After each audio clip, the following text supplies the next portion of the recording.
I'd like to call this meeting to order. We'll start off with the national anthem led by Joel Longfellow.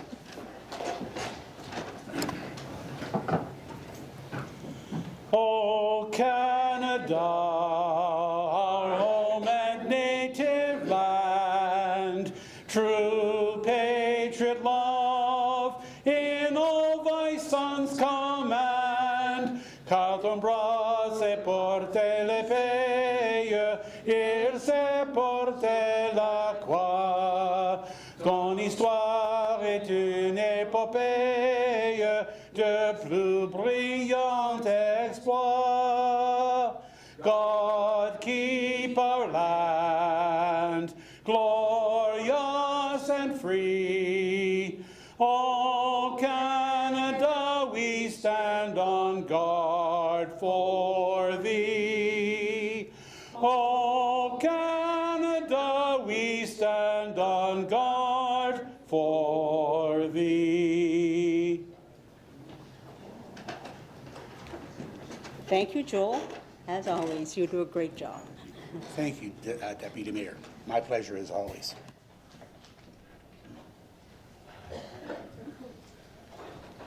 I need a mover for the confirmation of the agenda. Councillor Butters, Councillor Main, thank you. Madam Clerk, any addendum items? Thank you, none this evening. Councillors, any disclosures of interest?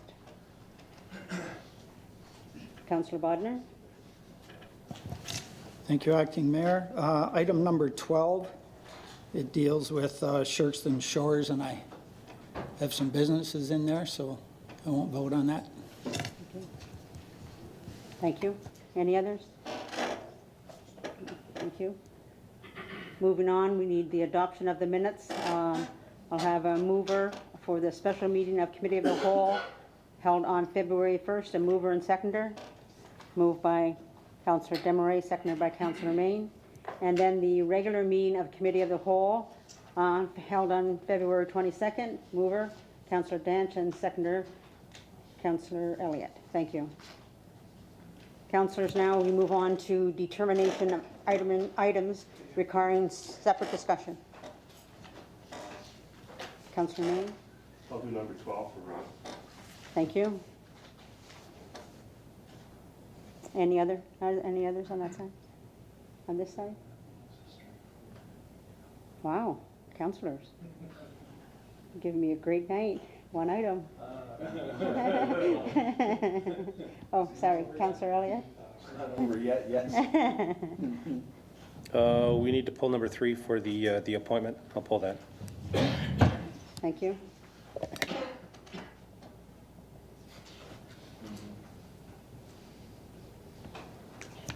3 and 12. Thank you. Now, approval of the items not requiring separate discussion. Mover, Councillor Bodnar, seconder, Councillor Doucette. All in favor? That will be carried unanimously. Thank you. There are no presentations this evening, but we do have 2 delegations. I'll remind the delegation making their delegations that there are 10 minutes in your presentation. And so tonight we're very happy to welcome Dominic Ventresca, co-chair, and Doug Rappeljay, member of the Niagara Age Friendly Community Network, providing an overview of the Niagara Aging Strategy and Action Plan. It's page number 9 in your council package. Welcome.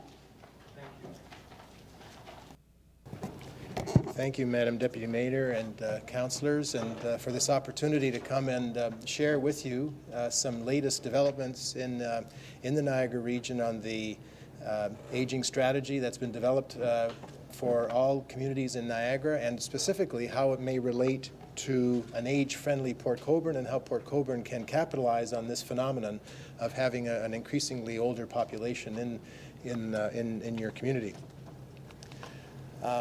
By the way, I should mention that we are volunteers with the Niagara Age-Friendly Community Network, which is a group of volunteers from across Niagara region that are interested in promoting an age-friendly Niagara.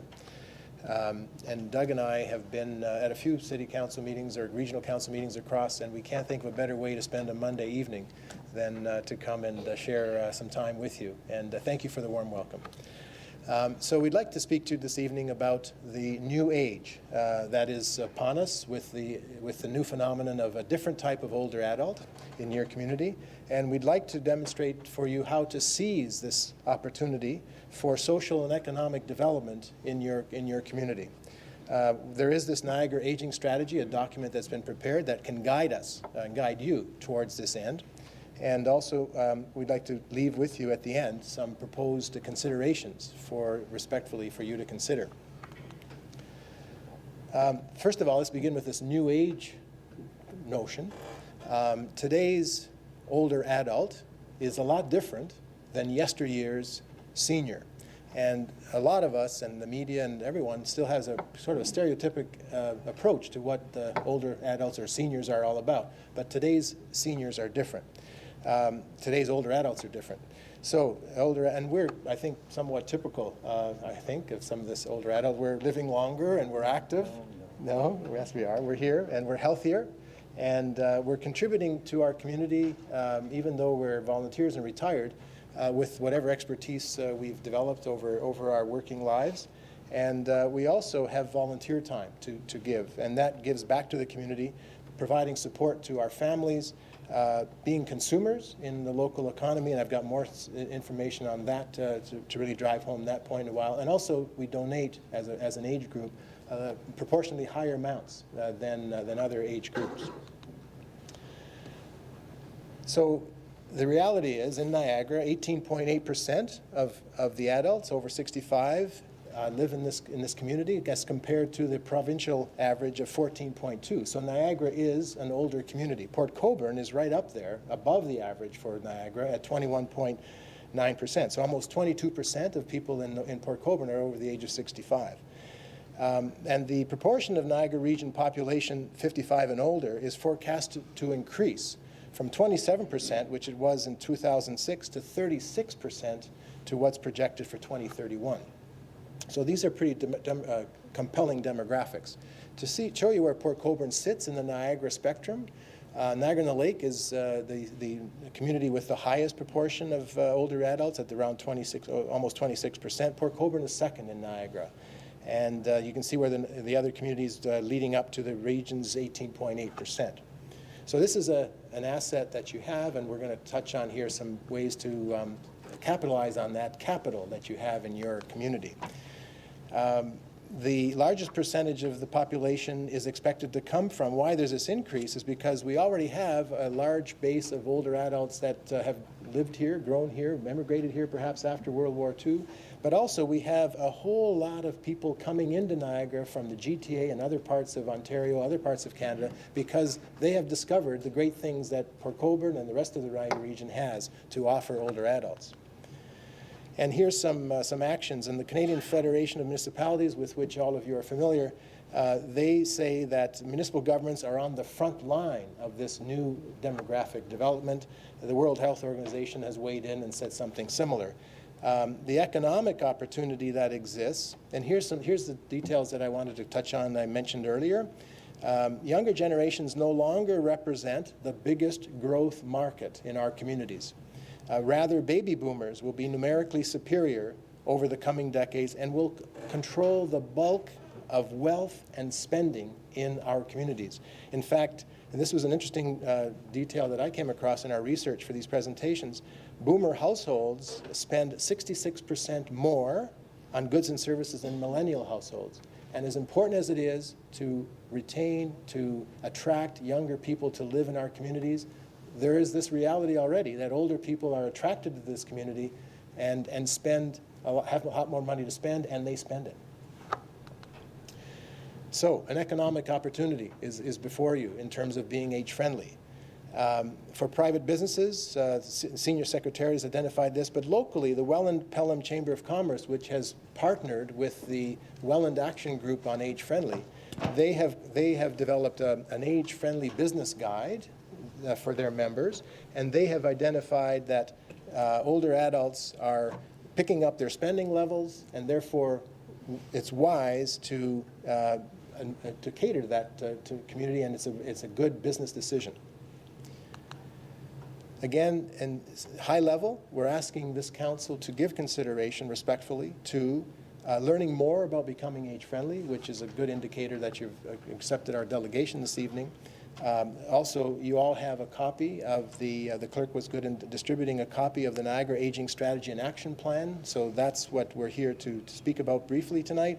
And also, we're asking you to, because you already have a seniors advisory committee in your city, and because, in fact, among all the municipalities in Niagara, you have been indeed the most progressive by having applied for a grant and hired a coordinator for your age-friendly assessment.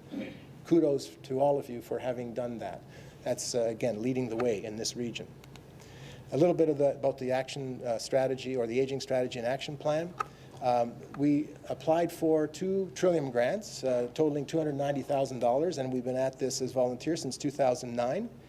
We initially raised awareness and made presentations in Port Colborne, had focus groups and so on, to try to have the community understand better what age friendliness is all about.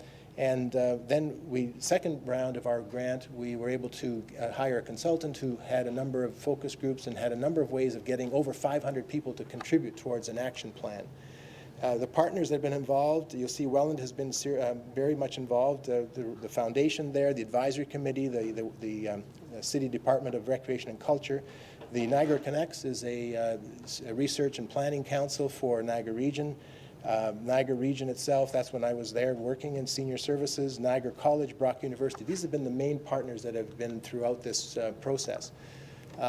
The vision that was created by a group of people that came together early on in the history of our progress here was to create a caring community that optimizes opportunities for overall well-being to enhance quality of life as people age. Key point there is as people age. So it's not a senior-friendly advisory committee or a senior-friendly community. It's an age-friendly community because what's good for most older adults is good for people of all ages.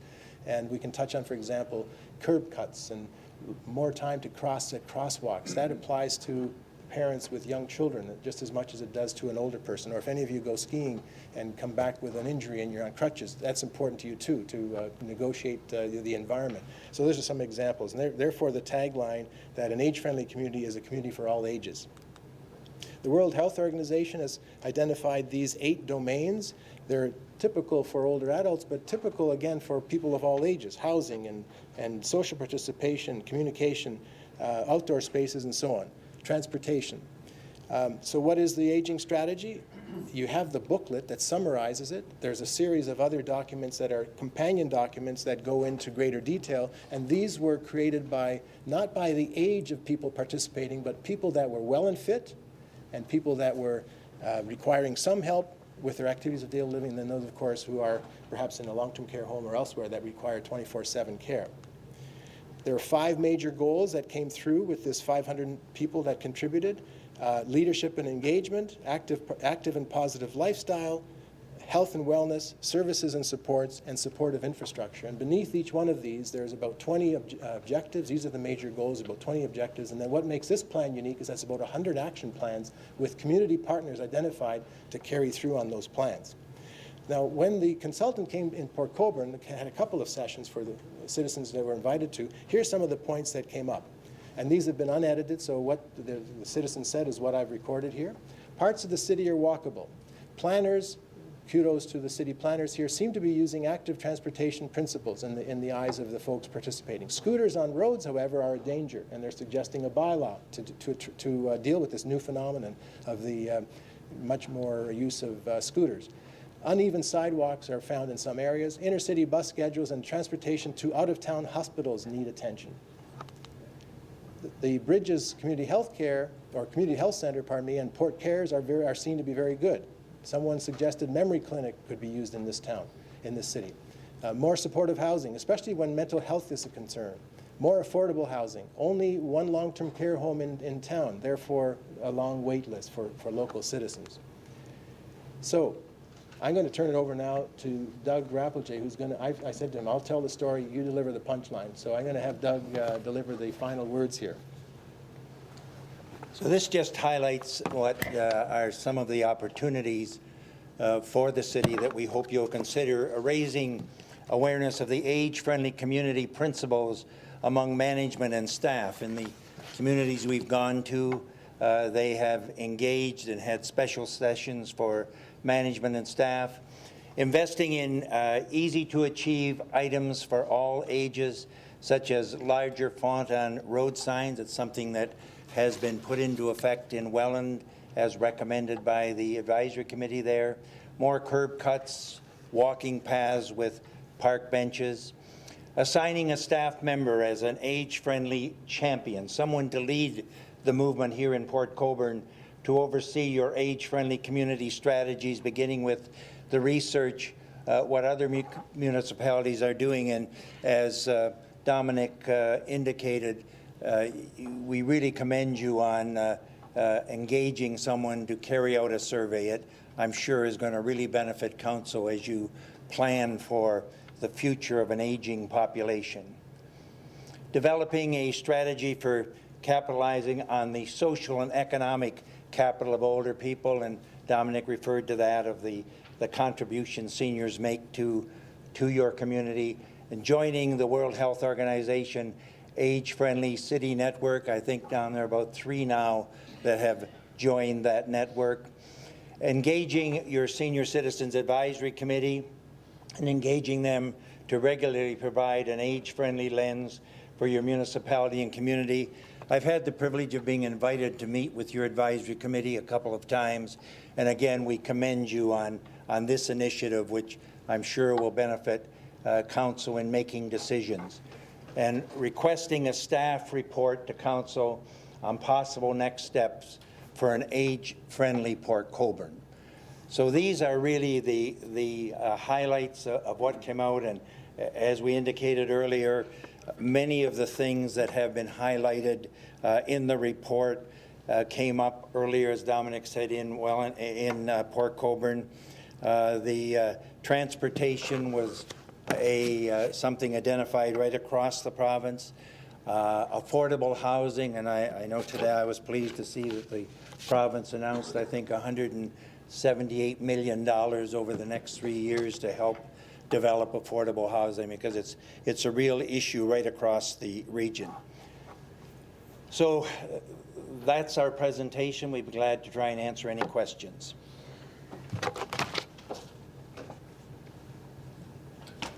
Councillor Bodden. Thank you, Acting Mayor. Through you to the presenters, I can't think of 2 finer gentlemen to represent this initiative. Both of you in your working lives were certainly concerned about seniors, and now you're volunteering, to make it better. So thank you for that. And now we are seniors. Yes. I'm glad to hear something you said about seniors not being the stereotypical seniors. So often a higher senior population is set in the way of a bad thing. Like we've heard it for years, but it really isn't. And you take anything from tourism that I'm involved in, there's a great opportunity for communities to bring in seniors even as tourists. And like you say, people that move to our community from, larger centers, certainly, help out the merchants here. So thanks for everything you're doing, and looks great. And we do have a memory clinic in Port Colborne. I see Joanne over there nodding her head that, yes, we do have a memory clinic. Thank you very much. Well, Madam Deputy, if I could just thank you for the comments, Councillor Bodner. In terms of the tourism issue, if one looks at some of the CAA buses and so on at some of those tours, they're often older adults. That's one example of how they are spending their money in our community.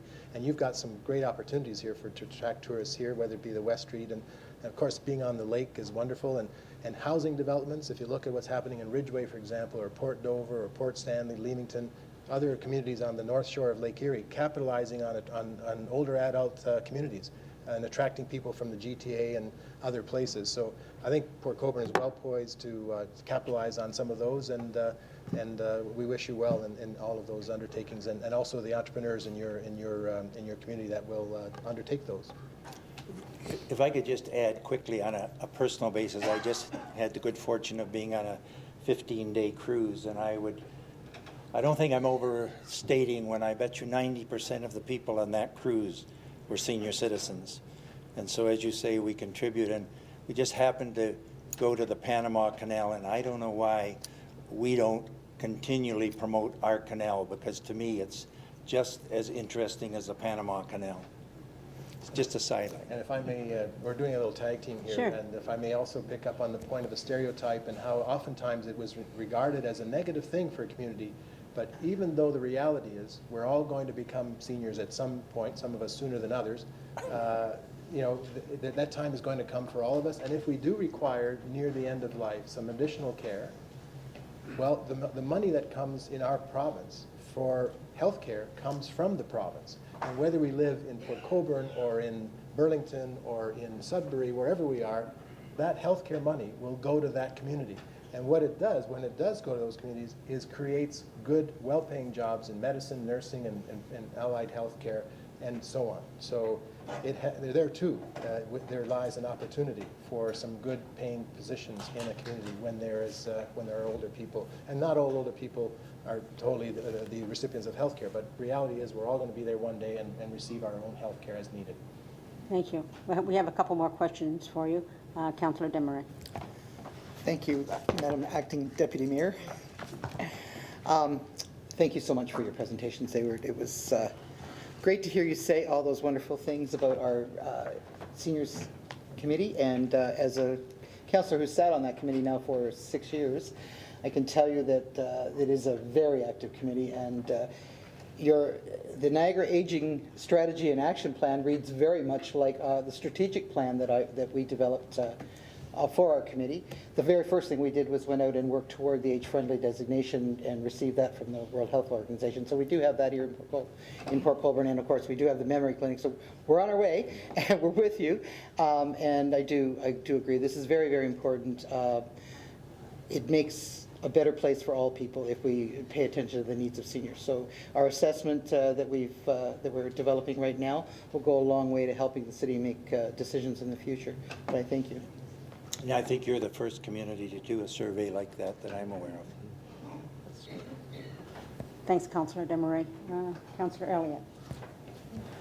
Thank you, Deputy Mayor. To the gentleman, thanks for the presentation. And I guess it's surprising when you say that we are the only community that's doing a study for age-friendly, which I guess is disappointing because of the percentage of residents in Niagara that are seniors. You'd think that it would promote itself in other communities to do the same thing that we're doing. So maybe through you gentlemen, if you could promote that we are doing it and other communities should. The one thing that I was interested in, a couple of slides ago, there was a line on that said to investigate different opportunities that other communities had invested in, and beginning with researching what other municipalities are doing. Age-friendly community champion to oversee your strategy. Is there an opportunity at a higher level to have all Niagara municipalities get together to exchange ideas and to see what they're doing instead of going out to try to research on our own what 11 other communities are doing? Would it not be a better idea to get all 12 together to exchange ideas semi-annually or even once a year, just to offer an exchange? I mean, with our study that's going on, it would be nice to offer the results to the other communities to show that what we found that may be transferable to other municipalities. Yeah. Welland Senior Citizens Advisory Committee, which was the first in the region, we were established in 2008, are planning to host the other councils or advisory committees this year to bring together. There are now 5, 6 down, 6 advisory councils, and it's part of what we've been doing is promoting it in different. Thorold just finished appointing a committee. Others are considering it. So an excellent idea, and what we thought as a start, if we brought the Senior Citizens Advisory Committee, I know your committee asked me to come a couple of times to present what we had done in Welland over the last 8 years, and I've done it with Thorold and others. So it's the intention of the Welland Committee to host a meeting of all of the existing advisory committees, but eventually, hopefully, every municipality in Niagara will have an advisory committee, and I agree with you. That should be at least an annual get-together to share ideas, because so often we spend time trying to reinvent the wheel, when if we just share information, we can do it a lot faster. If I could add, Councillor Elliott, that's an excellent suggestion. And in the interim, we have a network that's established, and we're open to members from across Niagara, and we're sharing information basically through our website, or at least through our email service, and we're developing a website. But we had the opportunity to speak to the CAO committee from all of the local area municipalities back in November. And at that opportunity, it showed the openness and the willingness to learn from each other. And I know that your community was regarded enviously by the other CAOs when they said, "How did you guys arrange with that coordinator position?" Some of the municipalities, to give them their due, they applied for the same grant, but were not found eligible. But you guys succeeded. So, but that's an excellent opportunity to learn and do it right here at home. Just one follow-up comment. Doug, you had mentioned the cruise that you were on and looking around, and the contribution, I think, was the word that you used. And I don't think that we can express that strongly enough to our seniors, that they still contribute to the municipality. And like you say, we're living longer, living healthier, more active lifestyle, and seniors have so much to contribute to the community. I don't think a lot of people think that way, that they may look at it as we're just retired and we're just gonna live out and have fun. But their contributions that they can still make to municipalities is understated. And if more people take an active interest in how they can benefit and how they can help out, because there are many opportunities throughout Niagara where you can continue to contribute to the betterment of Niagara as a whole. So I'm glad that you said that and used that word, because contribution is huge, I think, for the senior age group. I think throughout our careers, just taking the regional homes for the aged, when I look at the volunteers there, the majority or a good percentage of them are seniors, and as I said, I feel quite comfortable using the word contribute, because they really do. Any more questions? Well, thank you, Dominic and Doug, for making your presentation, and it was great seeing you both again. And I've gone along with Pearl Paul, who is the coordinator here for that, to both the French Golden Age Club and our Friends Over 55 this past week, and it was really warmly received, which was great. Some of them are going to have little groups and are going to sit down and figure out something that they would like to see us implement in the city. So that just to spark their interest, like you said, it was really refreshing to see that there's an interest there. So once again, thank you for coming, and great seeing you again. Thank you very much. Thank you.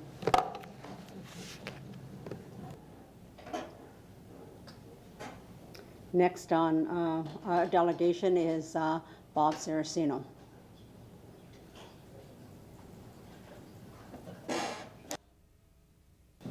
Welcome, Bob.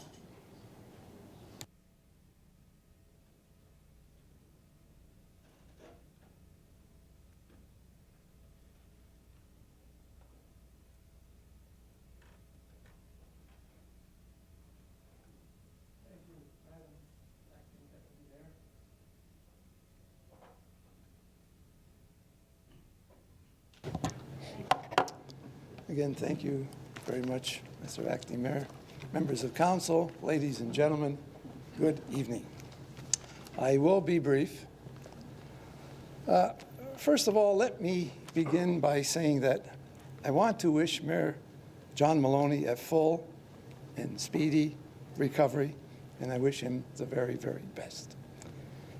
Let me start by saying that there was a meeting in Toronto on Monday, February the 22nd. Attended that meeting were Mayor Frank Campion of Welland, Mayor April Jeffs of Wainfleet, MPP Cindy Forrester.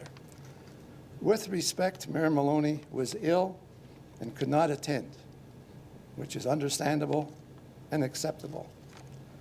But what is not acceptable is that there was not a city representative there.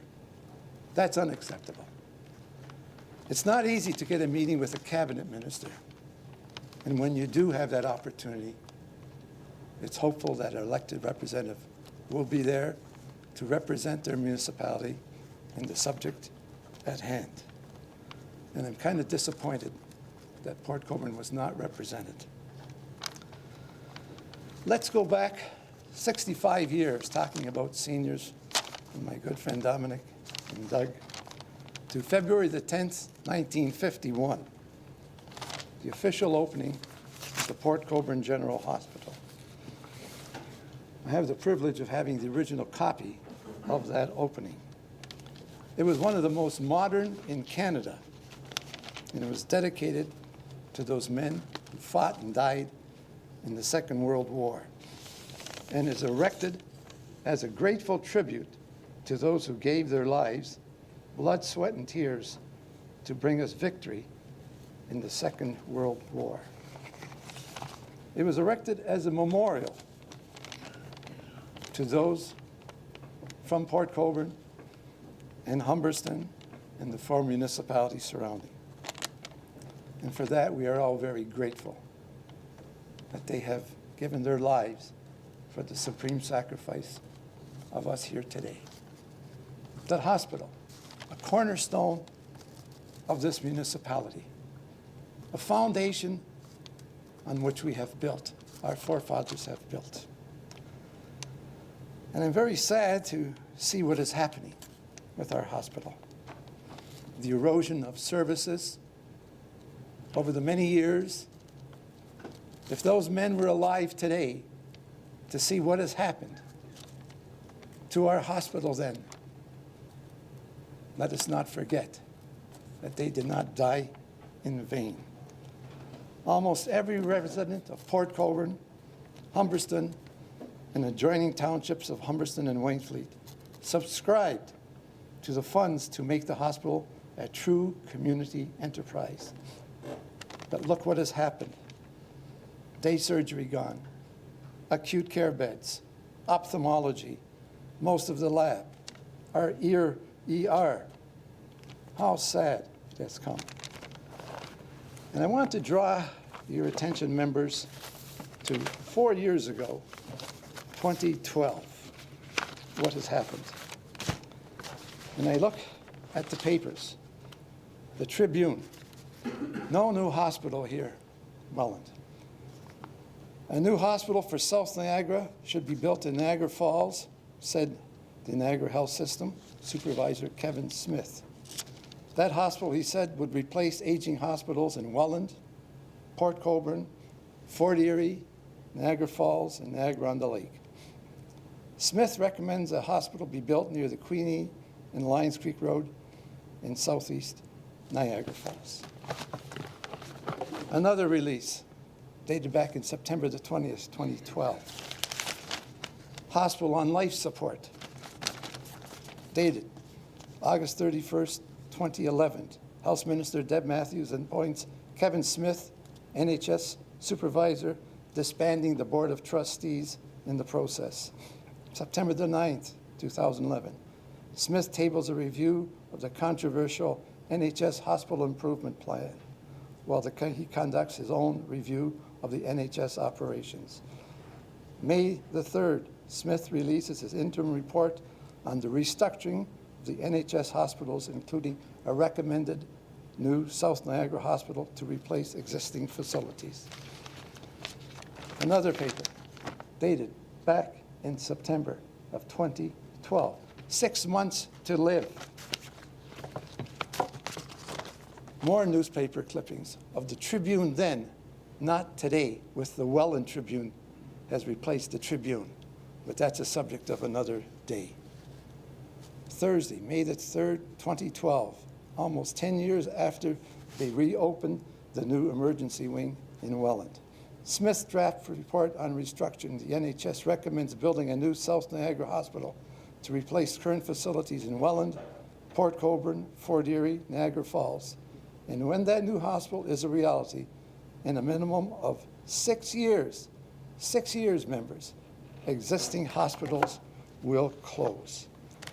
That to me is very disturbing, members of council, Madam Acting Mayor. Port Colborne deserves better. And our citizens, we've heard a presentation earlier about the aging population of our seniors. They deserve health care, Madam Chair and acting members. And for the life of me, when I keep following the health issue, and I have been doing this for the past 40 years, and I'm proud of it, to preserve our health care needs for all of our citizens. And I've said it many times, when it comes to health, there are no boundaries. Health is a right that we all deserve. It's not a privilege. It's a fundamental right governed by the Canada Health Act, where health care is determined and accepted and provided to all citizens in our country. And when I see what is happening, it's very disturbing to me personally. And I'm here, Madam Chair and members, to ask very strongly that this council appoint a committee to save the 24-hour urgent care and the services that we now enjoy at the present site. We have to be in touch with the Minister of Health, the NHS, as to what are their plans for our urgent care center. And when and if this new hospital is built in Niagara Falls, which is not South Niagara, as far as I'm concerned, I think the province better get a geographer that knows its boundaries, which is north, south, east, and west. What then will we do? Will we maintain our present 24-hour urgent care center? We have a lot of questions. They know what's going on, and we have to have the answers. We want to know why.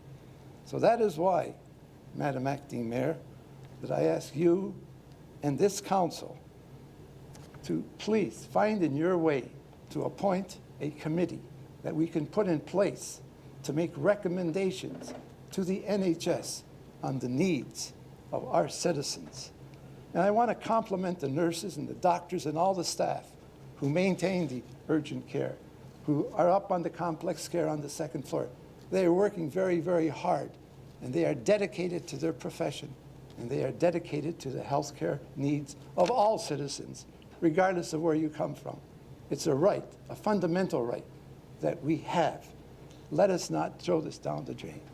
This hospital was built by the people of Port Colborne and Humberston. Let it remain.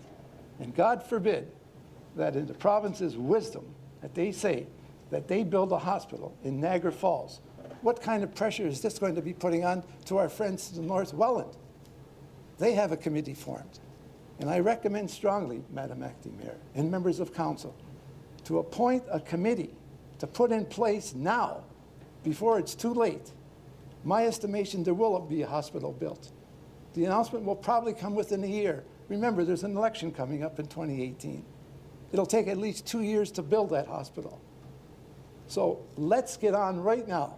Get a committee in place to make recommendations, to work with the NHS, the province, and the LHINs. So, Madam Chair, I'm here tonight to ask this council, in their wisdom, and I do believe we have wisdom here, to appoint a committee, put them in place, that we can start the groundwork now to help our nurses and our doctors. They're doing a tremendous job up there. Give them the tools to work with. So, Madam Chair, I know it's coming close to that 10 minutes, so I will not disturb you, but I want you to put in place a committee. And I think some of the people are here tonight. They show their interest in the needs of what the health care is in Port Colborne. Dominic and Doug have said 22% of our people are 65 and over. They require health care needs. We're living longer, and we're getting sicker, and we need health care. God forbid, if people have chest pains and whatnot like that, you call an ambulance. They don't bring you to Port Colborne. They'll take you to Welland, Niagara Falls, and St. Catharines. Those people deserve to be treated immediately. They don't take into consideration in the summer months when our population doubles. We have a weak transportation system here. A lot of our seniors don't drive. They haven't access to transportation. So we have to dig in and fight. And I know you people have the wheels to do it, but let's not wait, because tomorrow will come, and then it's too late if they make decisions. We've gone through this, Madam Chair, and you know very, very well what this is like. I go back to the 80s, 70s, 80s, and 90s. We had to fight for everything we did. We lost our ER. That was the root of this hospital. That's gone. The services are gone. And I'll tell you, we can't take this too much longer. So, Madam Chair, I would ask you, through your office, and members of council, to appoint this committee and put them in place so that we can protect our people, because we all need health care at some point in time. And I think now is the time to act, not wait. So with that, I would say thank you very much for allowing me this few minutes to speak to you. So with that, I will say thank you. Thank you for your presentation. Does anyone have any questions? Any questions? Thank you very much for your presentation. One of our staff members are here, who is our health services coordinator. I'd like to ask her to come to the podium now, and she's just going to give some reassurance to your questions, but we can entertain that if there's a councilor that wants to bring it up. But we're just going to let her speak first, and then I'll let council's direction. Okay. Thank you very much.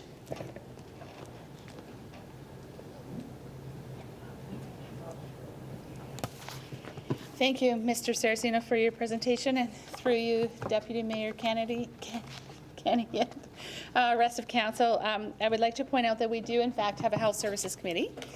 That is a committee of council, and I am the Health Services Coordinator. And we changed the name many years back when it was just a Physician Recruitment Committee, and we decided that that needed to be renamed so that we could address all of the health services issues that were prevalent within the city of Port Colborne. I would also like to let you know that committee and this council appointed me to the Clinical Planning Advisory Council, which is a group of individuals that meets monthly with the Niagara Health System to develop the plan of the future. We have been reassured by Suzanne Johnston and by Dr. Kevin Smith. We will have a 24/7 urgent care center, and those services will not be reduced or touched in any way. In fact, they'll be enhanced. We have been reassured and told that it will have lab, it will have x-ray, it will have ambulatory care services, and it will be staffed 24/7. That is not being removed by the city of Port Colborne. I have seen the plan. We have a long way to go, absolutely. We are very, very happy that, and on February 22nd, I came to council because we felt that we were had a little bit of a situation where we weren't being allowed, we weren't deemed as an underserviced community, so we couldn't recruit more primary care. On February 22nd, with the blessing of this council, I was able to draft a stern letter to our local health integration network and ask for her assistance to get that decision reversed. And the next day, the OMA, or the Ministry of Health and Long-Term Care, reversed that decision. So we are now an underserviced community. So we can recruit 4 primary care physicians into Port Colborne who will provide excellent, excellent primary care. So that will definitely help citizens access to community-based primary care. The proposed access point of urgent care is definitely going to help us. We have one of the most vibrant and strong memory clinic teams in the region, and I would love to see that expanded. And it's being led by Dr. Carl Stobie, who Dom and Doug, I know you know. We have an excellent team here. So, I mean, we do have a lot of health services, and I absolutely understand the need for some open sessions where we discuss the clinical pathways that are going to be put in place. I do sit on the Clinical Planning Advisory Council. I am proud of the work that we've been doing. I am proud of a lot of the steps that are being taken, but we do have a long way to go, without a doubt. Thank you. Any questions from any of the councillors? Councillor Elliott and Councillor Doucette. Thank you, Acting Mayor. Through to Mr. Saraceno, just for clarification, the day that meeting took place was on Friday, February the 22nd with the minister. Is that the day that you? It was the Monday. Was the Monday? Okay. I'm not too sure that any of us, myself in particular, don't want to speak for anybody else, even knew the status of what Mayor Maloney was. So I'm not sure that everybody else was aware of why he missed or how he missed or the reasons that he did. But if somebody wants to clarify why we didn't have somebody attend that meeting and because of it was the health condition of the mayor, it's a good question, but I'm not too sure that council even knew that the mayor would not attend. Madam Acting Mayor, if I may comment on it. I will let you speak. Sorry. Thank you very much, Madam Deputy Mayor. I'm on the committee with Joanne, and our meetings are public, by the way, so anyone can attend. And anyone is welcome to attend. There is a section in there that's an in-camera that people have to leave and we have to have, but most of the meeting is a public meeting. So, and this committee has existed for years, so we're already ahead of that. We're already doing it, and we're working harder and harder to make sure that we keep our UCC. We're working harder and harder to make sure we get doctors. In the last meeting that we were here, we made sure we sent out a letter, and we have now been able to recruit doctors. Because unless the ministry gives you permission, you can't even bring a doctor into town. And that's what this did. So we will now be allowed 4 new doctors. And I think it's important. Mr. Saraceno, you're right. It's critical for us to continue on fighting, but we are. And if anyone wants to know what's happening, come to these committee meetings. They go on and they are public. And I think that's critical for everyone to understand. They are public. They're not private. Thank you, Councillor. Councillor Butters is next, and then Councillor Demaray, and then Mr. Saraceno. Thank you. Thank you very much. I want to thank you, Bob, for making your presentation, and I want to thank Joanne, because I learned something that I didn't know. And I think that maybe, if anything, it shows us that we need to get these messages out in a clearer way. I think I mean, if I didn't know and I'm sitting here, then how the heck is somebody else supposed to know, right? I mean, I didn't see in the paper ever, I haven't seen in the paper that we were keeping our urgent care. I think a lot of people have been very, very afraid for a very long time that it was on the block to be chopped. So I'm really glad that you were able to come up here and tell us that, Joanne. But it also makes me realize that we also need to do a better job of getting those good news stories out there. That's what I'm going to take away from all this. But I really appreciate the people who have come out here tonight, and I really appreciate you, Mr. Saraceno, for bringing it forward. Thank you. Thank you. Through you to Bob. Bob, thank you so much for your presentation tonight and for the questions that you've raised. My concern is really around this disconnect. I mean, we have a committee that is existing and doing the job that you're asking to be done. That committee is doing that job, and here no one knows about it. That's very frustrating. That needs to be, we need to be getting out some public education on this and making sure that everybody is really knowing when these committee meetings are happening so that they can attend them and they can feel safer and more confident about the future of our healthcare. And get messages like Joanne made tonight. I wasn't aware of that one either. So My understanding was that our urgent care was still at risk, but I'm glad to hear that. Now I'd like to hear when it's actually going to be brought up to par, but anyway. Those are things that certainly we need to address. But my biggest concern is around the fact that we've got a huge disconnect here.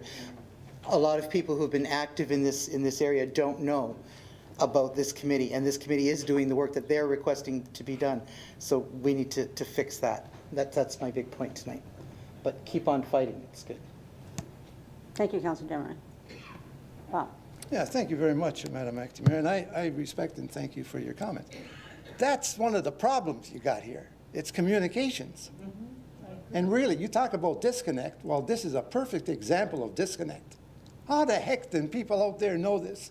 Sure, you got all these committees, that's fine. But tell the people you've got these committees so they can attend and give their opinions.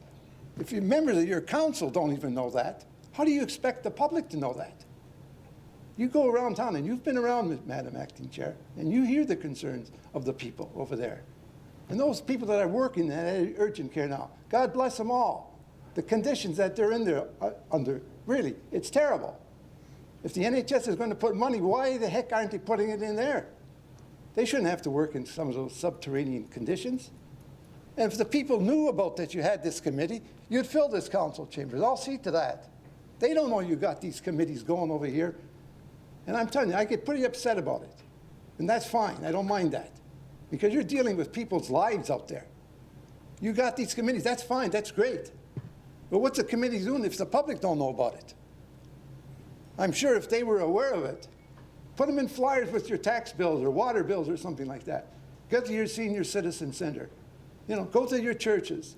Have a communication system in place that you have all these committees that they can come to and express their concern. Now, if somebody has a heart attack or the ambulance comes, it picks you up. It doesn't take you here.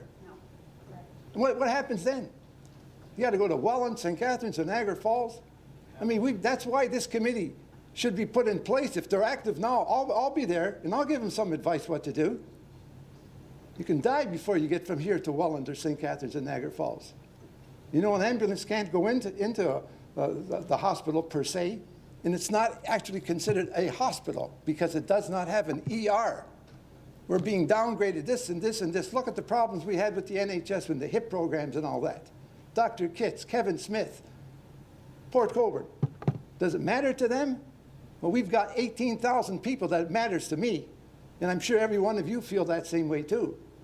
So when you have this committee, put it in a paper, advertise it so that they can come and express their views. And getting doctors, I'm all for that. When we were there with Dr. Remington many years ago, and I think you were there too, Joanne, who put that in place?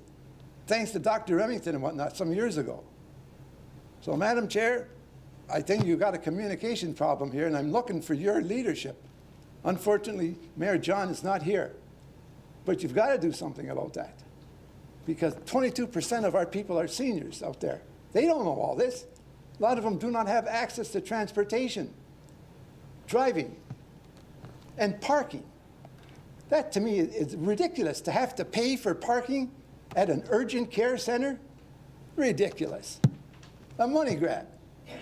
So the people are parking all over Isabel Street and whatnot, walking rather than paying. And I don't blame them. Okay. Thank you. Any further comments from anyone? Okay, thank you. Thank you for your comments. Yeah. Thanks. Councillor Elliott? I guess one question with regards to Mr. Saraceno's comment that we didn't have anybody at the meeting.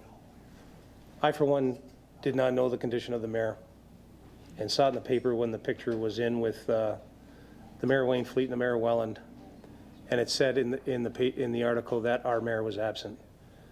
I'm not sure that that was relayed to council that he wouldn't make the meeting.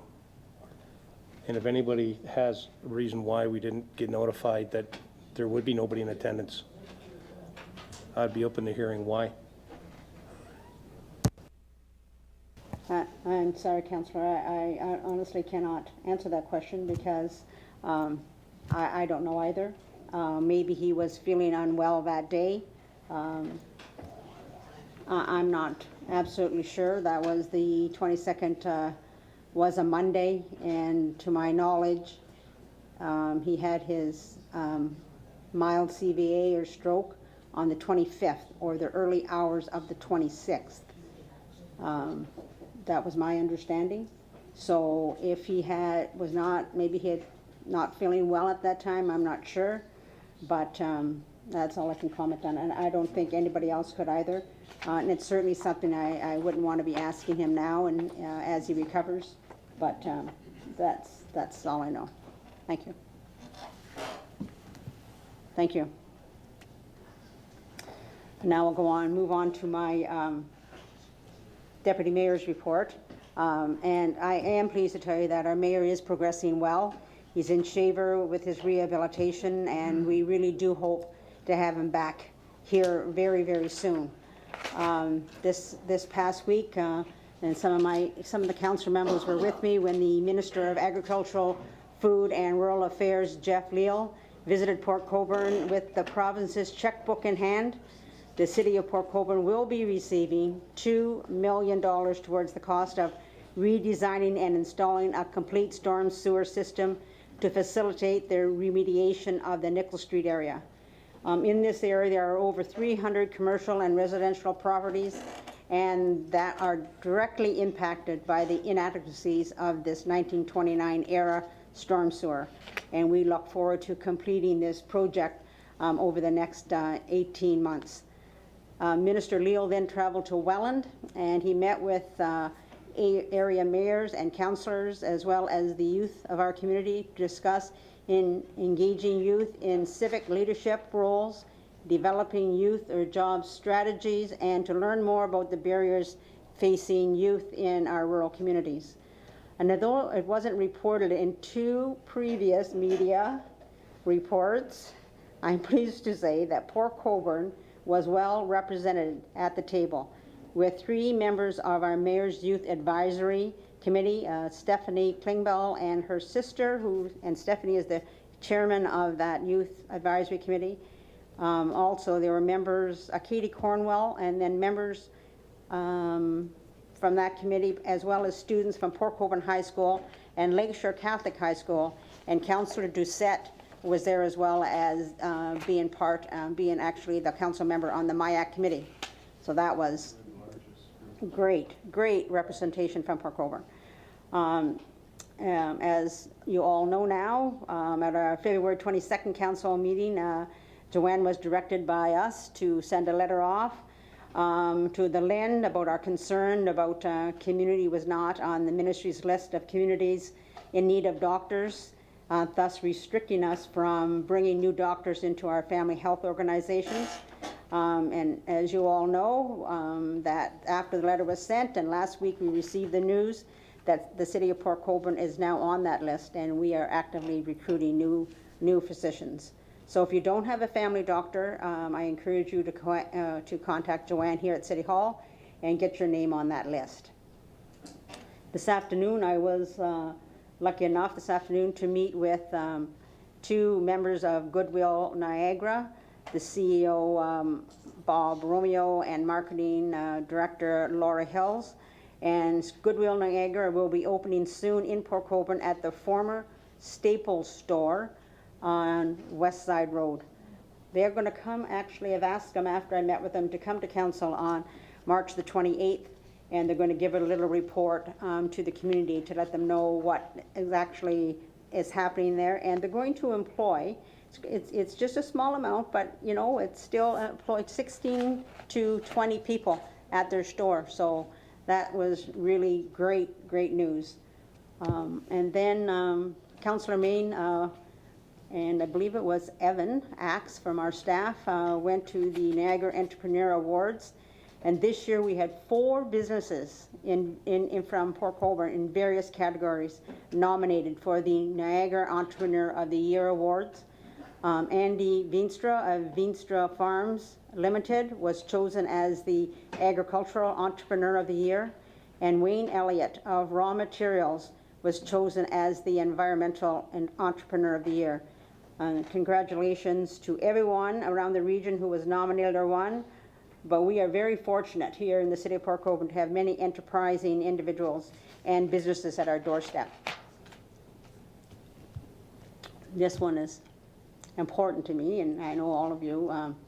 Tomorrow, we will be hanging yellow ribbons on the lamppost in front of City Hall, as we have done every year since 2009, when Corporal Tyler Brooks lost his life in Afghanistan. These yellow ribbons symbolize our remembrance of Tyler and his ultimate sacrifice while serving his country. I would like everyone to stand at this moment for a moment of silence as we remember Corporal Tyler Brooks. Thank you.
Thank you.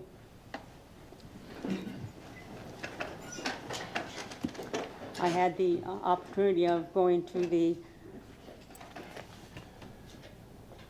hockey awards, in which our scholarship award and the trophy remembering Tyler was presented, and it was presented this year to a young man from Niagara Falls who represents the award is given for an individual who is high skills in sports, marks, and in the community. And so it was very nice. I sat with his dad, and we had a very nice evening together.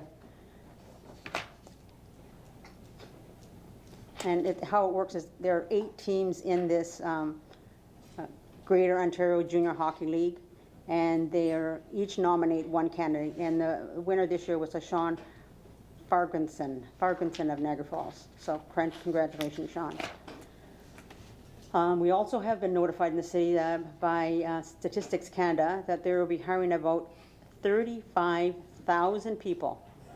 35,000, I'm shocked at that amount, across the country to assist in the collection of the census. So if you are looking for part-time work over the next few months, please check out their website, which is census.gc.ca. We'd also like to encourage the residents of our community to complete the census forms you receive in the mail. The data collected helps us plan, develop, and evaluate programs and services in our community. And I believe that's all I have. Had a busy week, but it was a good week. Thank you. I don't have.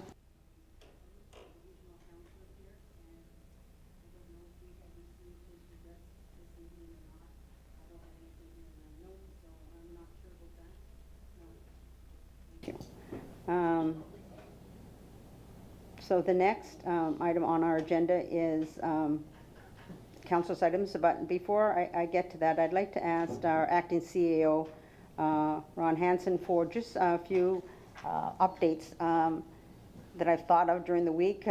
Operations Center update, Neptune, how that is going, the Frozen Services report, and one more, the traffic lights at King and Clarence. If you could speak to all those, acting CEO, I'd really appreciate it. Thank you. Thank you, Deputy Mayor. Well, we try to keep our projects on the website and keep a presence there.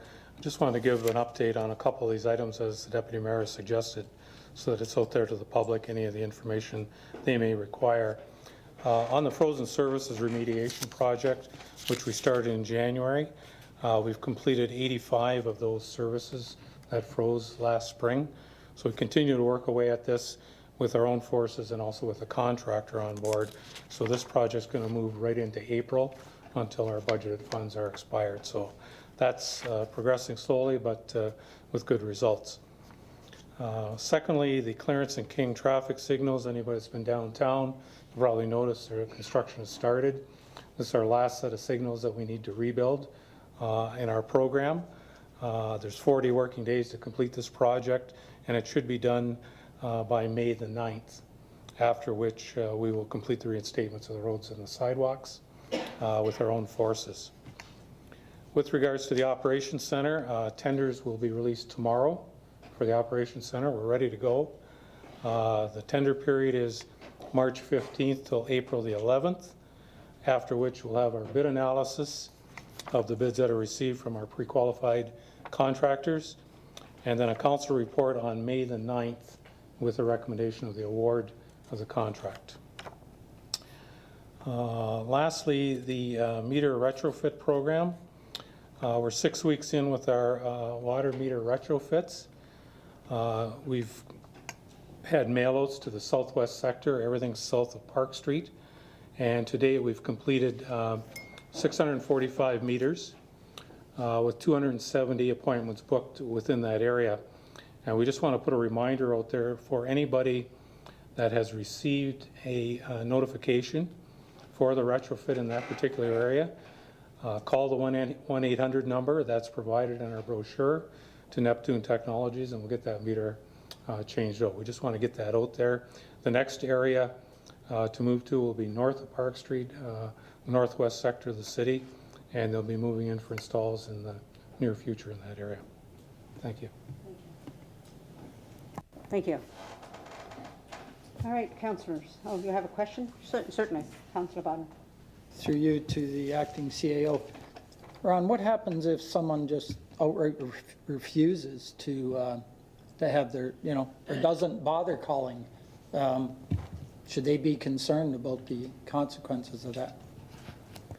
Through you, Deputy Mayor, to Councillor Bodnar. Yes, we have a progressive series of notifications, door hangers, letters that go to the properties, after which when our contractor is unable to secure an appointment with that particular home, they turn it back to the city, and at that point in time city staff will try to make an additional contact with those property owners to get the appointment made. An outright refusal, which is somewhat rare, but it does occur, an outright refusal to have a water meter retrofitted in your property would automatically roll you onto a flat rate program. The flat rate program is quite expensive, and no doubt that this no-cost retrofit would be to everyone's benefit to have this done. You would not want to go on a flat rate bill because, as I said, it's quite expensive. So certainly make your appointments and get the meter changed. Did anybody else have a question over here? I thought. No? Nobody else? Oh, sorry. Thank you, Deputy Mayor. Through you to Mr. Hanson. It's a bylaw if you refuse to exchange your meter. Can you tell them what the cost is, what the monthly flat fee is, so people know that if you don't change your meter, if you refuse, what it's going to cost you on a per month basis, because it is a bylaw. So let's tell them how much cash it's going to cost them.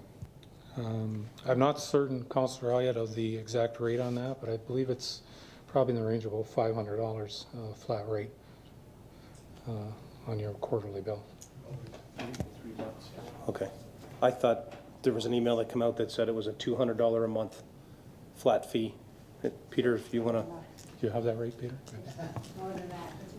Thank you, Deputy Mayor. Actually, it's just redoing the bylaw for the next Monday night's meeting this afternoon. So it's approximately $300 on water, $300 on the sanitary sewer. So it's just over $600 per quarter. So just over $200 per month. Yeah. Yeah. So it's we'd like to think that it's not an option. Just get the meters changed because we want to do it. So that's all for now. Thanks. Councillor Giselle. Thank you very much, Madam Deputy Mayor. Just a question to Ron, just a comment. When the bids come in and the bids are open, is there any way that I could, and if anyone else wants to be on there, I'd like to be here when it happens, just to give an idea of what's going on. So, so if you could put my name down, yeah, probably I'll find out anyway, but I just want to make sure that I'm involved with that. Through your Deputy Mayor, Councillor Doucette, certainly the date is April the 11th. We'll just confirm that.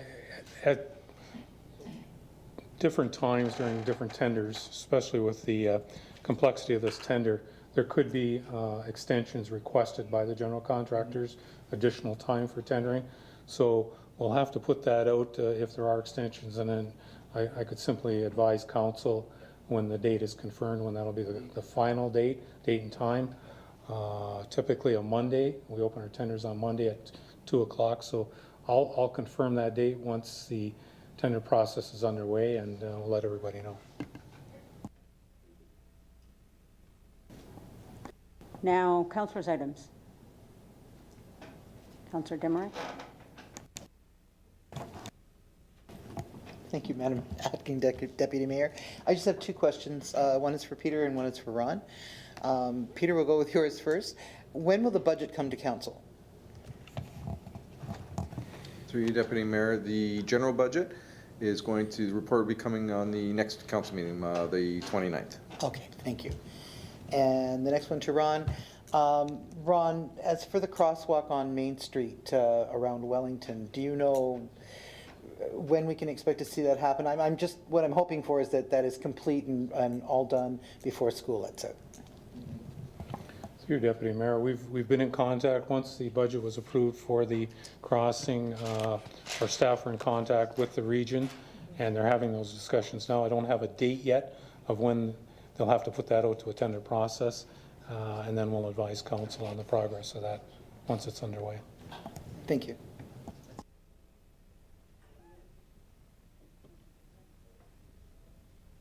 Yeah, we're just in items now. Yeah. Yep. It'll probably be Ron that will need to answer this one. They've worked a lot on the leaks at Valet. Okay? A lot of them are gone. But in the exercise room, there's still 3 pails sitting there, still collecting water. It rained last night. There were 3 pails there this morning collecting water. So there's still some leaks that we have to deal with. I was just wondering, when's the next time we're going to check this out and see what we can do? Through Deputy Mayor, Councillor Doucette, you're correct, Councillor. This has been a long process, as everybody's aware. When we brought our roofing consultant in some time ago and had our discussions with our general contractor who did the work, we came up through our own consultant a technique and method which we thought would resolve the issue. So step one was to analyze what some of the problems might have been with the construction itself, and those were rectified. Some of them dealt with downspouts from the gutters that were on the roof, and those were repaired. Others dealt with the number of outlets that were in the gutter itself, which may have been inadequate. The third step, and they did do all those repairs, but there's one more step left, which was somewhat dependent on having warm weather again. And unfortunately, and I really say unfortunately, because this should have been done a long time ago, should have been done last year, there's one more step that is weather dependent. So in order to put the final sealant on this area of the gutter where we've experienced the leaks, and it actually runs right across the gymnasium itself and the fitness area, that's the final step has to be taken as our consultant has recommended. So once that repair is done at the end of that gutter, depending on the weather, we have to be above 40 degrees and rising to do this type of repair. So that is being scheduled. It hasn't been done yet, and that's the reason there's still some minor leaks there. But we're hoping with this final repair that this will rectify all the problems with the roof itself. Okay. In addition to that, I might say that one other, what we thought was a deficiency, and really it was in the design, the heat trace cables that were in the gutters of the roof, we found them to be inadequate. The heat trace cables that actually melt the ice and the snow in the gutters and prevent buildup on the roof itself, which causes leaks. We've replaced all the heat trace cables in the gutters. We put new hangers in, heat trace, and also sensors that will tell us now when these heat traces are actually on and functioning. The original design didn't show when they weren't functioning. So we had these fail a number of times during the first winter or two, and it was very inadequate in terms of doing the job they were designed to do. So that's also been rectified at the same time. So we're hoping that this final repair is going to be the solution to all the leaks. Thank you. Now, by the way, I mean, now when it rains, there isn't pails all over the place. So, I mean, it has improved considerably. I was just wondering when the three pails out of the fitness area were going to disappear. The minute it stops raining, it stops leaking, which is better than before, because before it would rain and for 4 days it would leak. Now it's leaking only during the event itself. So that means there has been some improvement going on. Don't ask me how come and why, but it is. But I was just wondering about that. The other question I have is probably to Peter, and I don't know if Peter is even the person to ask, but this money that the province has now indicating that they are going to give out for affordable housing, homelessness, there's a certain amount for homelessness and so on and so forth. Is there any way that we as a city could benefit our people in some way, shape, or form by acquiring some of these funds? And I don't know the details. All I know is it's there. I've read about it all weekend. The two gentlemen that presented this evening mentioned it as well. There's $178 million for affordable housing that's going out, and there's I believe it's $60-something million, that is going out for homelessness as well. And I'm just wondering if there's something we as a city can do or help an organization do to access some of those funds, because if anything, we in Port Colborne have need of affordable housing. So I'm just wondering, it may be too early, but I just thought I'd bring it up. Through you, Deputy Mayor. I saw the one email that actually came through, I think it was through AMO. I haven't really looked at it in detail to see what, what criteria or what information there is on it, but it's something that I know that we do look at when we get those notifications. We look at them to see whether or not they are applicable to lower tier municipalities. I know affordable housing is usually mostly at the regional or the upper tier level. But it is something that we'll look at in a little bit more detail, and if there is something, then we would definitely bring it back to council. Okay, thank you. Thank you, Peter. Councillor Elliott and then Councillor Danch. Thank you, Acting Mayor. 3 questions. I'll start, Peter, with you, if you don't mind. Now that we're finished the retrofit with the LED lights, the debenture payment for the project was going to be in the cost savings of the lights. Have we noticed a trend in savings? Is there any way to give us a report on where we stand on what the savings are so far and what the trends look like? I'd like to keep on top of that because, like I said, we are paying the debenture for those streetlights out of the cost savings. I don't know if you've tracked that, what it shows, or if we're far enough into the project, or how far along we should get before we start to see any cost savings. Through you, Deputy Mayor, I know that in talking with Chris Lee, I know that he's tracking the cost savings on it, and I know that we have some savings that we know we're going to get back from Canadian Niagara Power.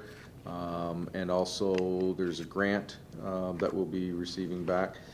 We have seen a reduction in our bills for street lighting, and we did budget accordingly for that, so that the debenture for the street light is coming from the savings. We reduced the cost of in our operating budget, the cost of street lighting, so it is partly in there.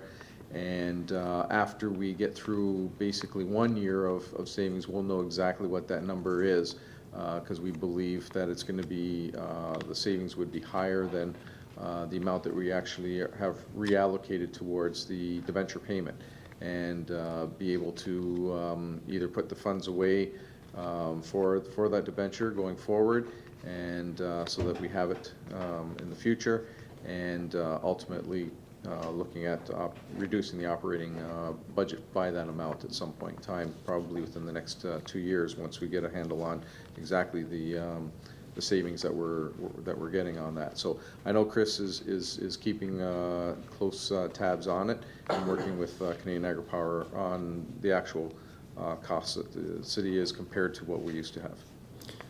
Okay, thank you. Through you, Acting Mayor, is there any way we could get like a 6-month report, just real quick, to show what the trend is, just so we can stay on top of it, so at least we know what it looks like? I mean, to get a year out with nothing to show us what cost savings are, to me, is too long. Just a 6-month interim report that says this is what the trend shows, this is where we are, this is what we've saved over year over year, or year over a couple of years. Nothing too in-depth, just a quick glimpse of what the results have been, like I say, for the 6-month starting period. And then I'd just like to keep on top of it, just to make sure that we're trending to where we forecasted. It's nice to hear you say that it looks like we'll save more than what we expected to, which is really good to hear. So if we can do that. Through you, Deputy Mayor, I'll talk to Director Hansen and Chris Lee, and about bringing forward a report based on what we know today. Okay, perfect. And two quick other questions. I'll go through, Acting Mayor, to Mr. Hansen. I've had a couple of conversations with people looking to inquire about the availability of a banner sign across one of our streets. A few municipalities I've been to advertise with banner signs strung across their streets. And in a conversation we've had, obviously you stated the poles that we have aren't strong enough to support that. Is there any way we can get a cost estimate of what it would be to install poles?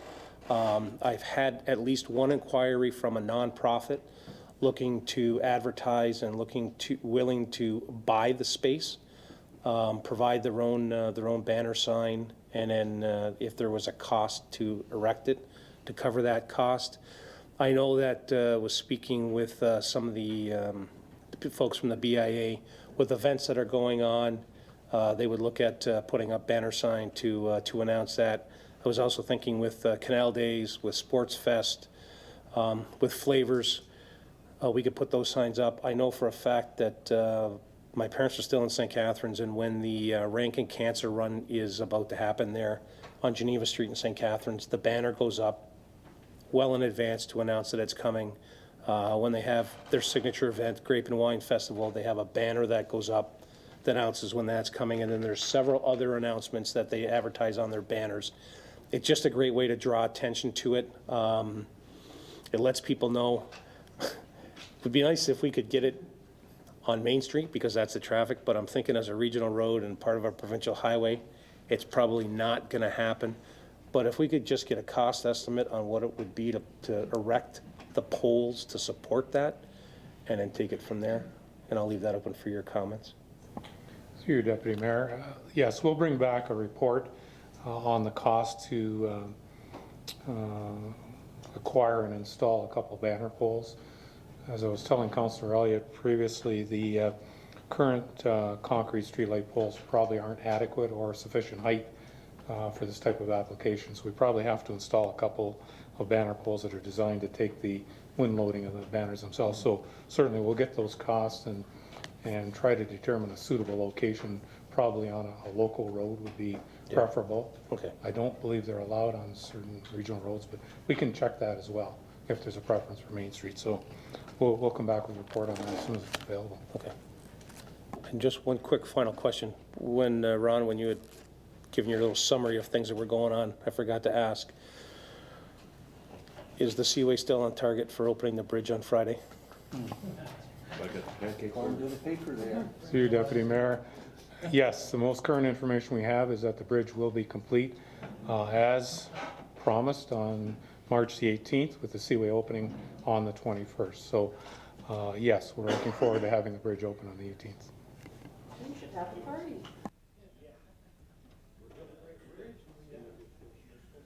Councillor Dent? You're next. I believe he's done. Through you, Deputy Mayor, Councillor Elliott kind of stole my one question there, because I look back and it's been since October the 5th that bridge has been out, and I think the Seaway's done a very poor job in their repair, and they can claim anything they want about engineering. They've gone through the mildest winter we've had in a long time, and they've certainly hung the people of Port Colborne and anybody else that wants to travel Main Street. So I really hope that bridge goes up and down like it's supposed to, because a lot of us have been really waiting. On a positive note, I'd just like to mention that our Main Street BIA is having a meeting on March the 22nd. It'll be at the Country Store at 7 o'clock. We keep it very light, and any merchant on the street is welcome to show up. It starts at 7, and we don't know how long we'll be, but we generally keep it moving quite well. So anyone that wants to come out and visit us, Country Store on the 22nd at 7. Thank you. Thank you, Councillor Dent. And just to the questions about the Seaway and the bridge, they're also, just for everyone to know, Bridge 21 will be having some maintenance work done on it on the 16th and 17th. From the hours, I believe, it's at night though, I believe it's from 11 p.m. to 6 a.m. They're trying to do it in the evening, so just, and sorry, Councillor Bodden, did you have something else you want to? Yes. Thank you. Through you, Deputy Mayor, to either Mr. Hanson or Lyle Merritt, who's sitting in for Dan Aguilina tonight. Hi, Lyle. You were both copied on this email, although it came late today after 4 o'clock. I got a call from someone, a resident that lives on Forks Road out by our the East Side Trail that's used by ATVs and, you know, motorcycles and that. This resident has been complaining for some time about the excessive noise and the people on the ATVs not staying on that trail and really meandering around, and he alluded to the fact that they may be on the property behind him, and the city used to own that property but doesn't anymore. I don't know how we can confirm that they're on there other than somebody seeing them, but he claims they're on there. I just wonder whether we might be able to send a message to the owner of that property saying that, you know, it looks like the ATVs may be on your property. And that it is a trespass issue, but it isn't our trespass issue. I would assume it's theirs. But certainly I think Councillor Butters has fielded a number of calls from this individual also over the years on Forks Road. And he has some serious concerns out there. And, you know, I can't confirm them, but it seems that they may even be in the Babian woodlot there, that protected woodlot running around. So I don't know what we can do about it. I know I got a response from bylaw that certainly there are things that we can do and things that the police have to do, but you know, we shouldn't just not try to do something for the residents out there. So I guess with it, I'm just asking if for one thing, can we alert the people that own the property behind Forks Road and let them know that there could be trespass on that property. And if there's anything we can do, I wonder if we could, you know, at least implement it or give me some information on what we can and can't do. And I'd also like have you got a map that shows where that trail is? Because it isn't, you know, defined unless you go out there and get on the trail. Yeah. So can I get a map that shows that, or can you email me something that shows where the boundaries are? And yeah, so I'll leave it like that for now. Thank you. Thank you, Councillor. So are you asking Mr. Merritt, who's representing the planning department, to get that for you, or is that what you're asking? I would assume it comes from the second floor. So yes, if Lyle could provide me with that, that'd be wonderful. Through you, Deputy Mayor, to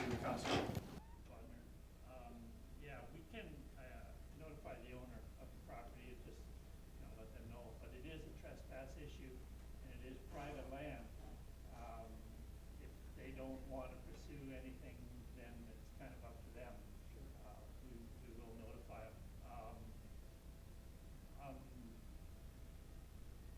Assuming that you're talking to property on the north side of Forks Road, and yeah, that's private land, private property.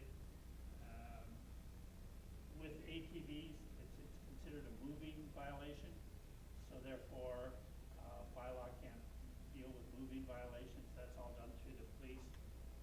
Hunting is done through the Ministry of Natural Resources.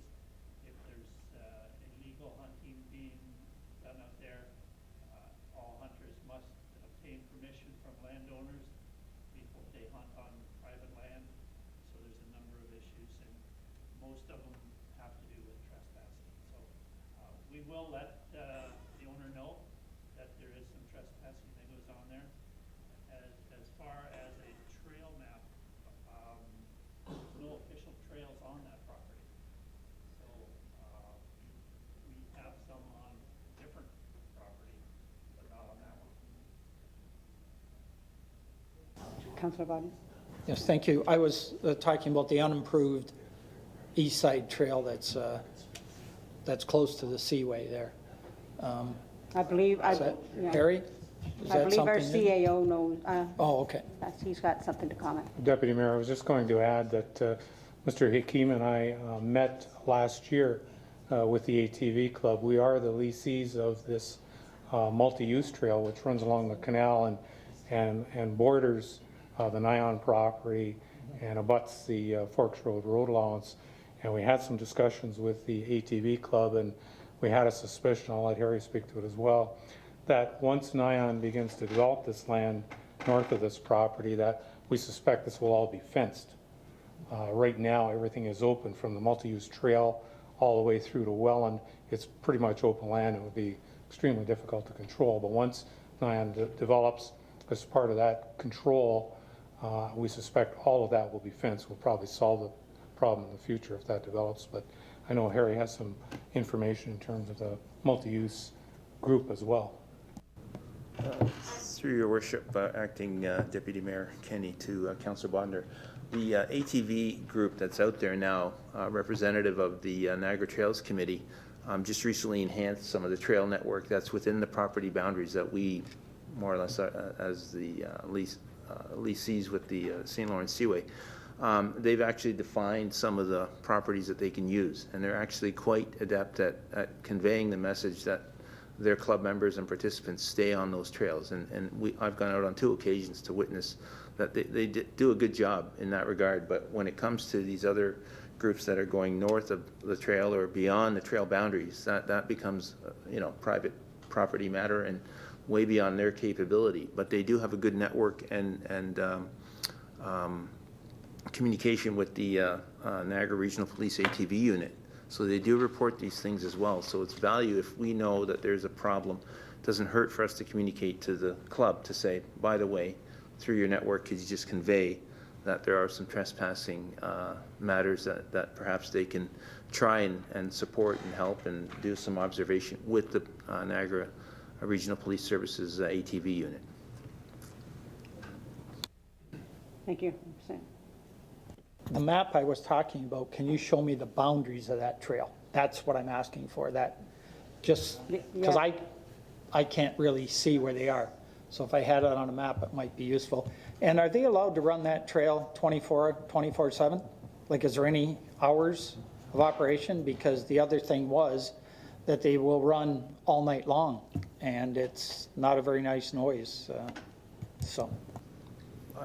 I don't think we post any hours. I'm not sure if Ron can clarify. I doubt we do, and I know that they don't run all hours. From the club's perspective, they don't run all hours. They have scheduled programs and activities and events that they run, but as far as any events that go beyond like a dusk to dawn, no, not that I'm aware of, and I don't think it would be the organization that's really behind this, perhaps, because it's not a fenced off area. There are a lot of entry points, unfortunately, but they do have defined access points that they want their club members and participants to know about, and they do post that information on their website. Yeah. Okay, I believe our CEO, do you have more to add to that?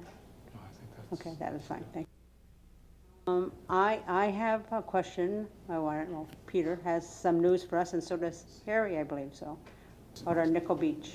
Thank you.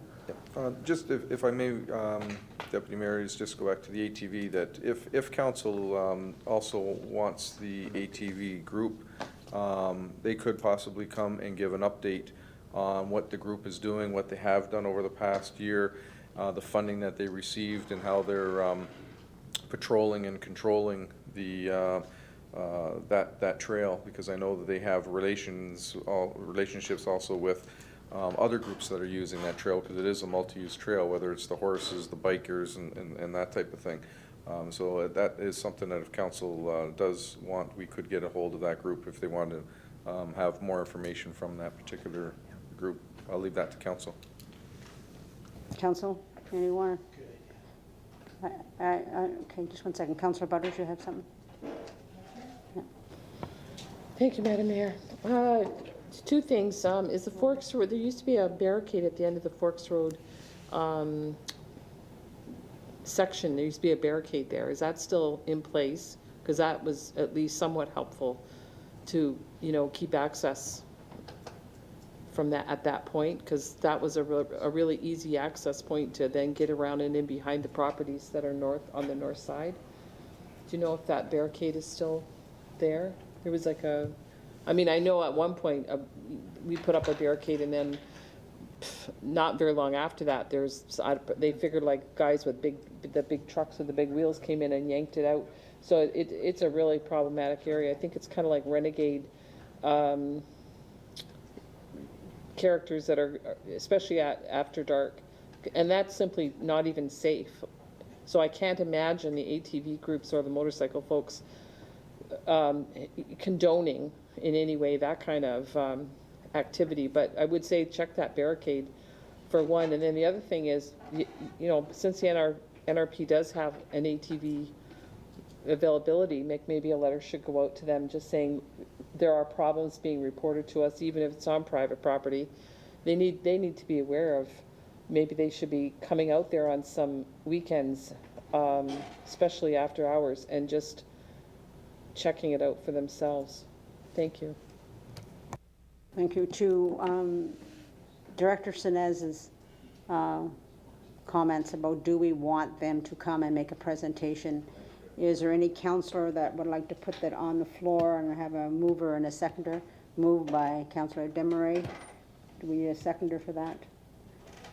Councillor Butters, a seconder. All in favor of having them come? Any opposed? That would be carried. Thank you. Thanks for that suggestion. Mr. Hakeem, a report, please, on our Nickel Beach, since it's getting so balmy. It's just like I need to hear what we got planned. Well, I was just on the phone through your acting Deputy Mayor Kenny to members of council. A few things. We're getting ourselves ready for the summer season, obviously, with the staffing. We just hired, or at least recommended hiring the summer students, so we're well on our way. The Ministry of Natural Resources and Forestry also will be providing us with a letter of preparedness and dealing with the endangered species, particularly the two acts about, making sure that we keep them alive and look after their habitat as well. And I'll be working with operations staff just to kind of get ready for the spring cleanup shortly. But one thing that we will be administering tomorrow on the website are two services that council has asked about, and we're acting on two proposals. One is for food truck and mobile food vending services that we'll be putting out for an expression of interest. And the other one was an inquiry, and we went a step further to put together a proposal for that as well, for aquatic recreation activity amenities and services. So someone can operate down there under our guidelines. We still have to discuss some of these things with Valley, but I don't think it's not a cumbersome situation with respect to the current lease agreement, regardless of the date from 19 whenever with Inco. But as long as we're still servicing the community with access to the community, these are just added features and amenities. So we're hoping that we can get some requests, and we'll work with the proponents and try and establish some sort of criteria for operation this summer, as long as we get their requests out. So they'll be going out tomorrow with a closing date at the end of the month. Thank you, Mr. Hakeem. Any questions about Mr. Hakeem? Councillor Biden. Just reminded me of something about beaches, Centennial Beach. They're doing a lot of work down there, removing the ash trees that, they've taken a lot of trees out of there, which is a good thing. But we're going to be promoting that area to alleviate the Pleasant Beach problem.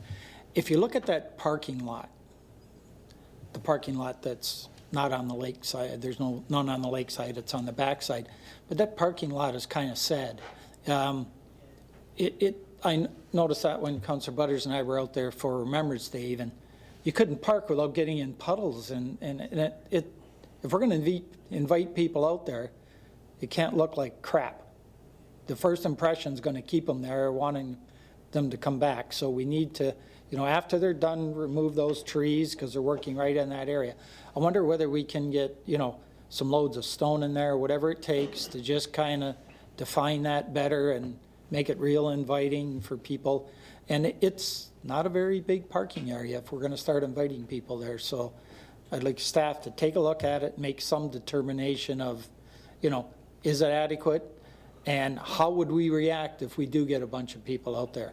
Because you don't want them, in a nice dry summer, they could park on the grass area there. That doesn't always happen. So anyways, I'm just wondering whether staff can look at that and do what they have to do to make that look presentable.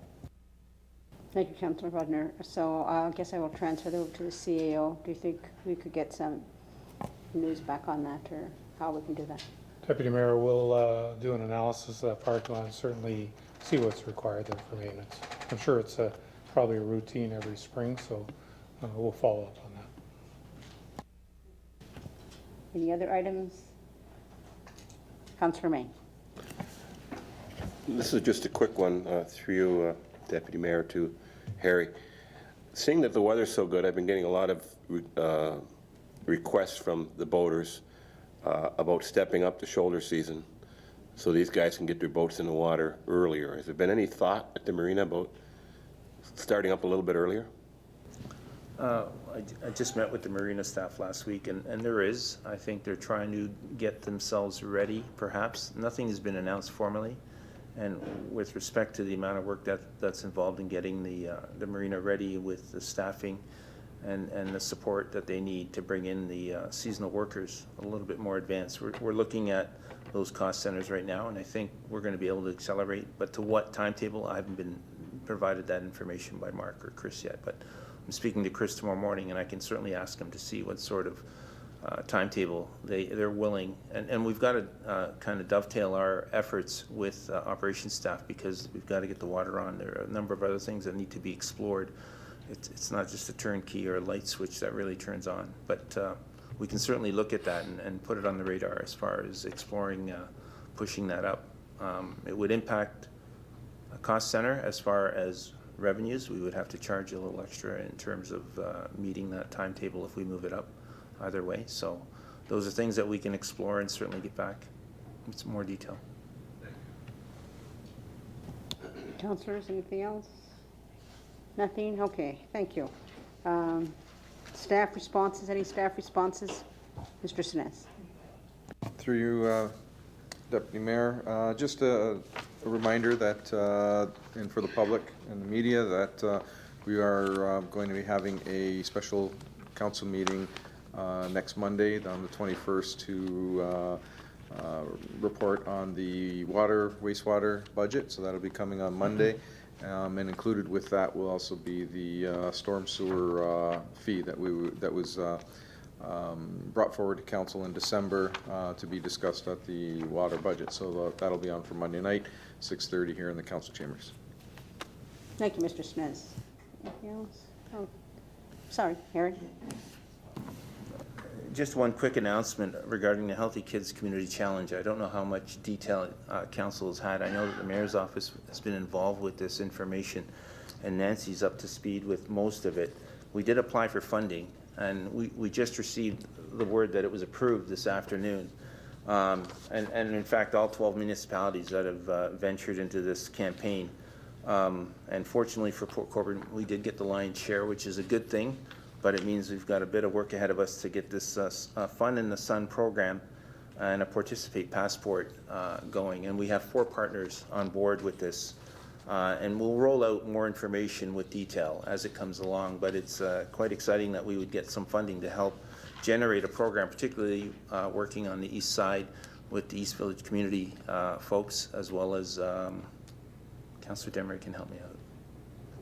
The Y community living, particularly that program, which kind of went into a bit of a valley for the last couple of years due to lack of funding. So we're able to resurrect that program and hopefully, let them kind of run it. But there are some infrastructure things that we're going to invest in to help promote that program with the funds that we've received. So that's kind of a good news story. Thank you, Mr. Hakeem. Everyone's done? Good. All right, we're going to move on then to items considering special discussion. And that first item is item 3, Councillor Elliott. Thank you, Acting Mayor. Community and Corporate Services Clerks Division Report Number 2016-31, subject temporary vacancy on Regional Council appointment of alternate member. Councillor Elliott, the floor is yours. Seconder. Mover, Councillor Elliott, seconder, Councillor Butters, and Councillor Elliott, since you brought it up, you have the floor. Yeah, and I apologize because I didn't read the recommendation after reading the whole thing and seeing all the committee meetings, and then saw that the Right Honourable Councillor Kenny will fulfill the duty. So I guess it's a chance to get it out in the public that for anybody that's looking for any reports or any questions from the region, that Acting Mayor Kenny will take over, and I guess in that vein we'll give a heads up to the people at the region that Councillor Kenny's coming. So take that under advisement and be forewarned. So I apologize for not seeing that, but yeah, if you wanna endanger yourself to all of those meetings and all that, what's up there? Yeah. God bless you. So, yeah, so I would fully support the recommendation if you're willing to do it. Thank you, Councillor. All in favor? Absolutely. Any opposed? That would be carried unanimously, too. Yeah. Good luck. Thank you. The next item is item 12, and that's for Councillor Bodner's conflict, and Councillor Main, you pulled that for us. Thanks. Shirts and Shores request to hold weekly fireworks displays events for 2016. The pursuant in section 6.1.1 of the bylaws 4989/4507, the Council of the Corporation of the City of Port Colborne authorized Shirts and Shores to hold the display fireworks event on the following dates.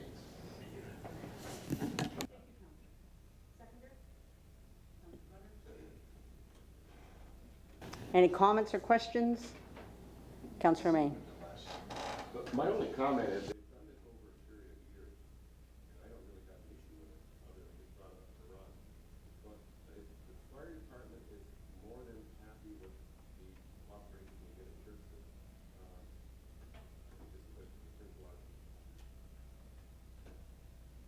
Thank you. Any other questions? None? All in favor? Opposed? That would be carried. Thank you. Any notices of motion? Seeing none, motion for adjournment. Councillor Danch, seconded by Councillor Demeray. All in favor? That would be carried. Thank you.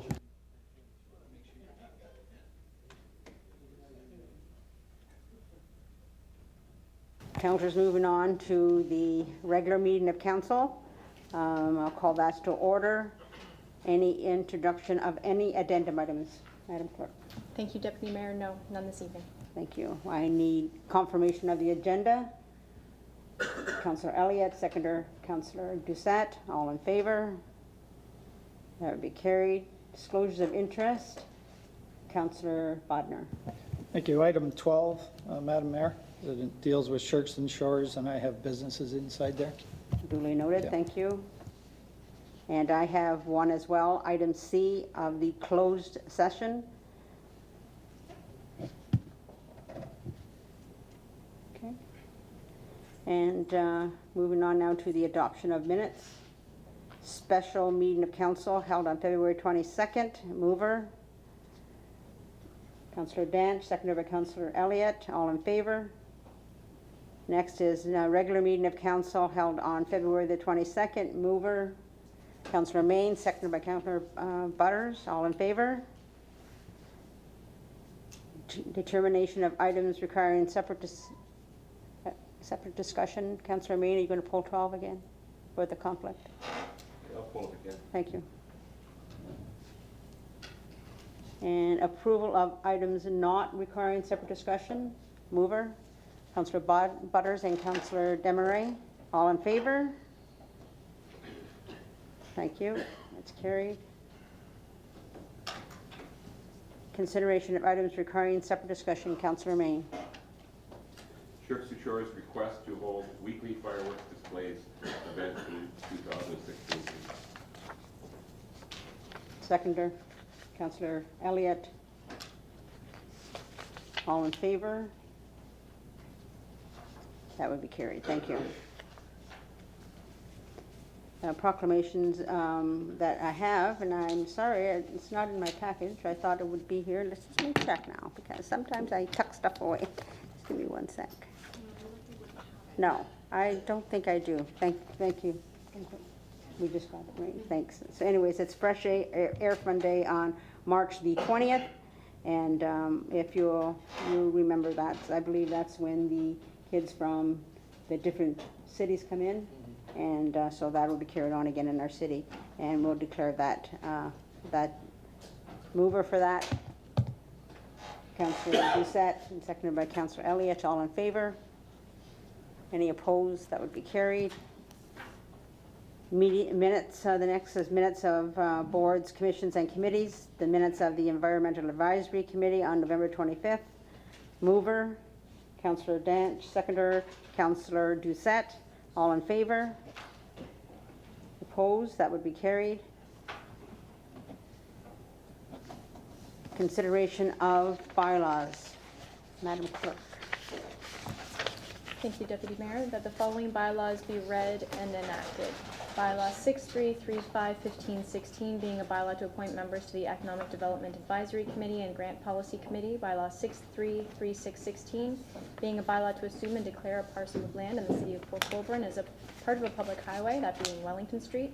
Bylaw 63371716 being a bylaw to authorize entering into a development agreement regarding part of Lot 12, Concession 1, Humberston, now in the city of Port Colborne, being parts 1, 2, and 3 on Plan 59R 15490, municipally known as 621 Cedar Bay Road. Bylaw 63381816 being a bylaw to amend zoning bylaw 1150971 as amended, respecting lands legally described as Concession 2, Part Lot 20, Part 1 on Reference Plan 59R 8342, municipally known as 1096 Kalali Street East. Bylaw 63391916 being a bylaw to authorize entering into an agreement with Greenside Landscaping and Lawn Service respecting bylaw violation rectification, refuse and debris removal. And finally, bylaw 63402016 being a bylaw to adopt, ratify, and confirm the proceedings of the Council of the Corporation of the City of Port Colborne at its regular meeting of March 14th, 2016. Thank you. Mover, Councillor Desmarais, seconder, Councillor Main. All in favor? Any opposed? That would be carried. Now we need a motion to go into closed session. Moved by Councillor Bodnar, seconded by Councillor Doucette, To motion to go into closed session, that council now do proceed into closed session in order to address the following matters. 1, minutes of the closed session portions of the January 25th and February 22nd, 2016 council meetings. The second one is Chief Administrative Officer, Health Services Division, report number 2016 regarding a human resources matter pursuant to the Municipal Act 2001, subsection 239, 2B, personal matters about an identifiable individual, including municipal or local board employees, and subsection 2392D, labor relations or employee negotiations. And C, the Chief Administrative Officer's report number 2016-39 regarding compensation and benefits for an identifiable individual and personal information related to the same pursuant to the Municipal Act 2001, subsection 2392B, personal matters about identifiable individual, including municipal and local board employees. Disclosures of interest in the closed session, consideration of closed session items, and a motion to rise with report. All in favor of that? Opposed? That would be carried. Any disclosures of interest? We go down to closed session. Thank you. Call for adjournment of this meeting. Councillor Main and Councillor Butters. We're adjourned. Adjourned, sorry. Adjourned, council, to go into closed session, yeah.